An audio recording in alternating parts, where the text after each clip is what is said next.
Случился неожиданный детокс от внешнего мира. У меня нет сейчас интернета, только связь. Ну ничего, это дело поправимое, можно как-то решить, но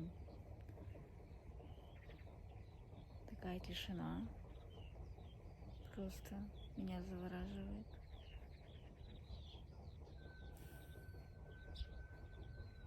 Красота.